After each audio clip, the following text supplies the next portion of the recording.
ఆ గ్రామ పంచాయతీ పరిధిలో సుమారు 39 మంది, అందులో 9 మంది పెద్దవాళ్ళు, సుమారు 31 మంది చిన్నారులు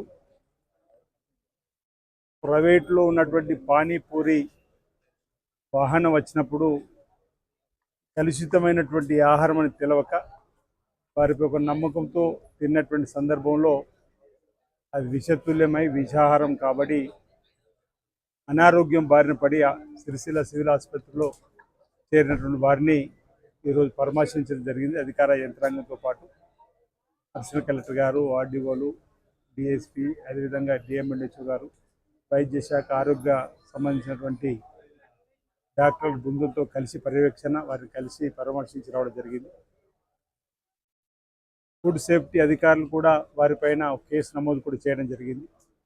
ఈ వర్షాకాలం వస్తున్నటువంటి సందర్భంలో ప్రతి ఒక్కరికి వైద్య ఆరోగ్య శాఖ ద్వారా జాగ్రత్తలు, కాచిన నీళ్ళనే తాగాలని చెప్పని, శుభ్రతను పాటించాలని, గ్రామ పంచాయతీ ద్వారా కూడా ప్రత్యేకమైనటువంటి దండోరాలు, వైద్య ఆరోగ్య శాఖ ద్వారా కూడా ఈ ప్రజాపాలన ప్రగతి ప్రణాళికలో కూడా ప్రజలను అవగాహన పరిచి చైతన్యపరిచేటువంటి సందర్భం తీసుకున్నప్పటికీ ఒక నమ్మకంతో పానీపూరి తిన్నటువంటి వారికి ఈ అనారోగ్యం బారిన పడి ఈ వామిటింగ్స్, మోషన్స్ కాబట్టి వారు చేరడం, రాష్ట్ర ప్రభుత్వం వైద్య ఆరోగ్య శాఖకు సంబంధించిన అధికారులు, డాక్టర్ల బృందం నిత్యం పర్యవేక్షణలో వేయింబవులు వారికి మరి వైద్య సహాయాన్ని సేవ రూపంలో అందించడం జరిగింది.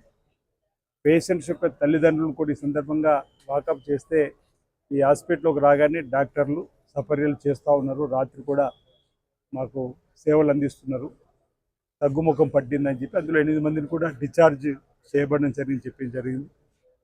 గౌరవ ముఖ్యమంత్రి శ్రీ రేవంత్ రెడ్డి గారు కూడా ప్రత్యేకంగా ఈ చిన్నారుల ఆరోగ్యం పట్ల మాతో వాకప్ చేయడం జరిగింది. ఫోన్ ద్వారా చిన్నారులకు సంబంధించి వైద్య ఆరోగ్యానికి సంబంధించిన సేవలు ఏ విధంగా ఉందో చెప్పని అధికారులతో కూడా మరి వారు ఫీడ్బ్యాక్ తీసుకోవడం జరిగిన సందర్భంలో అంటే చిన్నారులకు ఏమి కాకూడదని, వారు మళ్ళీ ఆరోగ్యంగా స్కూళ్ళకు వెళ్ళేటువంటి సమయం కాబట్టి అనేటువంటి ఆలోచనతోటి మరి గౌరవ ముఖ్యమంత్రి రేవంత్ రెడ్డి గారు కూడా మరి వాకప్ చేయడం జరిగిందన్న మాట సందర్భంగా చెబుతూ వారికి కూడా సమాచారం ఇవ్వడం జరిగింది. ఈ సిరిసిల్లాలో జరిగినటువంటి ఘటన ఏదైతే పానీపూరి వాహనంలో వచ్చినటువంటి వాటిని చిన్న తర్వాత అనారోగ్యం పడినటువంటి పరిస్థితులు చెప్పారు. జిల్లా కలెక్టర్ గారు సెలవులు ఉన్నప్పుడు కూడా తను కూడా వెంటనే వాకప్ చేసి తను కూడా ఇక్కడ ఉన్నటువంటి పరిస్థితి పైన వెంటనే అధికారులకు తగిన సూచనలు, సలహాలు ఇవ్వడం జరుగుతూ ఉంది. ఫుడ్ సేఫ్టీ అధికారులు ఇప్పటికే అతని పైన ఒక కేసు నమోదు చేయడం జరిగింది. అతనిపై తగు చర్యలు తీసుకోవడం జరిగింది. అదేవిధంగా ఈ వర్షాకాలం ప్రారంభమైంది కాబట్టి సిరిసిల్ల పట్టణము, వేములవాడ పట్టణము ఎక్కడైతే ఈ పానీపూరికి సంబంధించినటువంటిది ఈ కలుషితమైనటువంటి అంటే వారు తీసుకొచ్చి అమ్మినప్పుడు నమ్మకంతోనే వాళ్ళ దగ్గర తినాలి తప్ప వాళ్ళు ఏ వాటర్ కలుపుతున్నారు, ఆ వాటర్ కాచిన వాటరా లేకపోతే ప్యూరిఫైడ్ చేసిన వాటరా, మంచి వాటర్ అనేది తెలవక తీసుకుంటున్న సందర్భం ఉంటుంది. కాబట్టి వాటిపైన కఠినమైన చర్యలు తీసుకోవాలని చెప్పని అడిషనల్ కలెక్టర్ గారు వెంటనే ఫుడ్ సేఫ్టీ అధికారులు కూడా ఆదేశాలు ఇవ్వడం జరిగింది. ఈ వర్షాకాలం ఏదైతే పూర్తి అయ్యేంత వరకు కూడా అలాంటివి అమ్మకూడదని చెప్పని కూడా ఒక ఆదేశాలు కూడా ఇవ్వాలని చెప్పని నిర్ణయం తీసుకొని ఇవ్వడం జరుగుతూ ఉంది. పోలీస్ యంత్రాంగం కూడా వీటిపైన ఎస్పీ గారి ఆధ్వర్యంలో ఇక్కడే డిఎస్పీ గారు ఉన్నారు.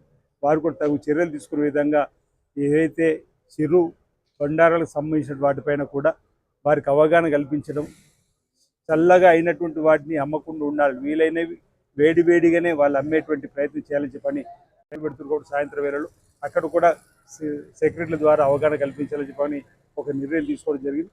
ఈరోజు హాస్పిటల్లో పిల్లలందరినీ స్వయంగా కలిసి పరామర్శించడం జరిగింది.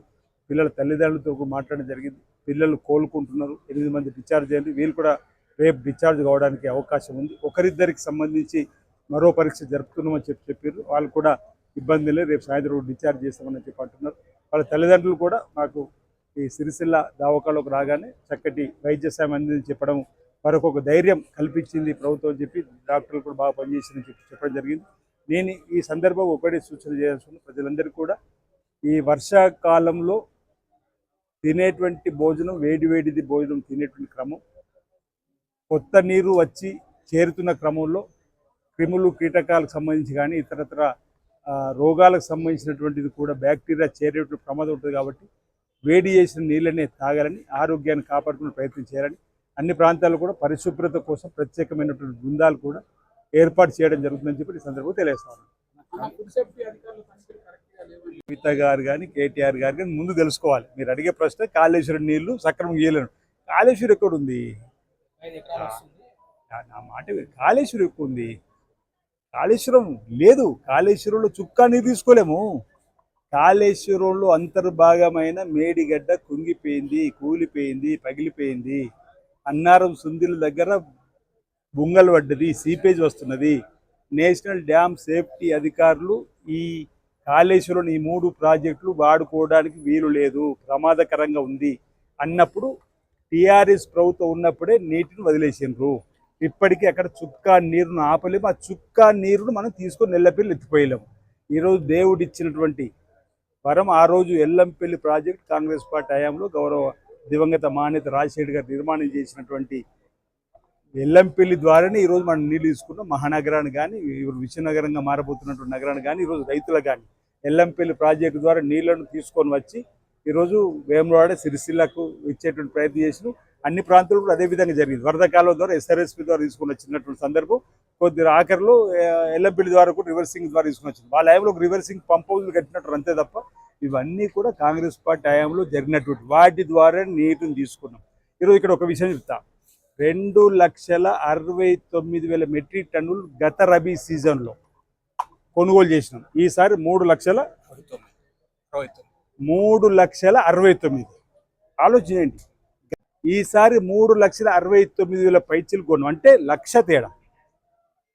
1,00,000 మెట్రిక్ టన్నులు ఈరోజు పంట అధికంగా పండింది. రైతుకు ఈరోజు మేము తృప్తి పడుతున్నాం. రైతు రాజు కావాలి, రైతు రారాజు కావాలని చెప్పి చేసే ప్రయత్నంలో ఈసారి దిగుబడి ఎక్కువ వచ్చింది, రాబడి ఎక్కువ వచ్చింది. రైతు భాషలో మాకు బరకతీసారి ఎక్కువ వచ్చింది అన్నారు. దేవుడిచ్చిన వరం వర్ష రూపంలో కావచ్చు, లేదు ఈ ప్రభుత్వం యొక్క ఆలోచనతో ఎల్లంపల్లి ద్వారా ఇచ్చినటువంటి నీళ్లు కావచ్చు. ఈరోజు కేటీఆర్, కవిత వాళ్ళు పచ్చి అబద్ధాలను ప్రజలకు చేరవేయడంలో దిట్టలు. ఇంకా మొన్నటి రోజు మీరు చూసారు కదా, వరద కాలువ కేసీఆర్ భవిష్యత్ ప్రణాళికలు భాగంగా వచ్చిందన్నాడు. నవ్విపోతురు అనేటువంటి ఇంకో మాట ఎందుకు అనాలి కానీ, వరద కాలువ ఎప్పుడు నిర్మాణం అయింది? పివి నరసింహరావు ఫౌండేషన్ స్టోన్ వేసారు, రాజశేఖర రెడ్డి గారు నిర్మాణం చేశారు. అప్పుడు ఇదే బీఆర్ఎస్ వాళ్ళు టీడీపీలు ఉన్నప్పుడు అది బొందల గడ్డకు వనకడితే వరద కాలువ ఎందుకు అన్నారు. ఇలా వరద కాలువలో నీళ్లు ఉంటే జీవనదిలా ఉంది. ఇది కేసీఆర్ భవిష్యత్ ప్రణాళిక అంటున్నారు. అంటే కాంగ్రెస్ పార్టీ రైతుల కోసం చేసినటువంటి ఆ ప్రాజెక్టును కూడా కేసీఆర్ ఖాతాలో వేసుకోవడానికి ఉబులాట పడుతున్నారు వాళ్ళు.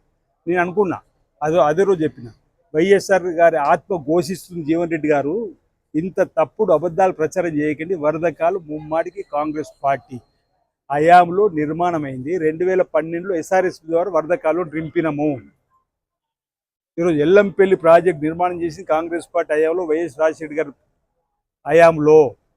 ఎల్లంపల్లి ప్రాజెక్టుకు ఇదే సిరిసిల్ల జిల్లా అప్పుడు ఉమ్మడి కరీంనగర్ జిల్లా 2005 వైఎస్ రాజశేఖర్ గారికి చందుర్తి మండలం మల్యాలకు వచ్చినప్పుడు 1737 కోట్ల రూపాయలు మంజూరు చేసిండ్రు. దానికి ఫౌండేషన్ చేసినప్పుడు ఇదే జీవన్ రెడ్డి గారు సాక్షి, రాజశేఖర్ పక్కన. ఇది కూడా ఎల్లంపల్లి ప్రాజెక్టు కూడా ఖాతా ఈరోజు కేసీఆర్ దానిలో వేవ్ అవుతున్నారు. ఇక రేపు రాబో రోజులు మా వేల రాజన్న ఆలయంకు అభివృద్ధి అయినా కూడా వాళ్ళు కేసీఆర్ ఖాతాలో వేసేటట్టున్నారు. ఇది రేవంత్ రెడ్డి గారి ఖాతా. నాయన ఈరోజు కేటీఆర్ గారు, కవిత కానీ ప్రజలలో పచ్చి అబద్ధాలను ఆడడం నేర్చుకున్నారు. ప్రజలు వాళ్ళ యొక్క మాటలు విశ్వసించకనే కదా వాళ్ళు ప్రతిపక్షాన్ని కూర్చునిపెట్టింది. ముమ్మాటికి కాళేశ్వరంలోని 3 బ్యారేజీలలో చుక్కా నీరు వాడుకోకుండానే ఎన్ని లక్షల పంట ఇక్కడ పండింది. రాష్ట్ర వ్యాప్తంగా కూడా ఎవరి ఊహకు అందరి విధంగా భారతదేశంలోని అత్యధిక పంటను తెలంగాణ రైతులు పండించారు.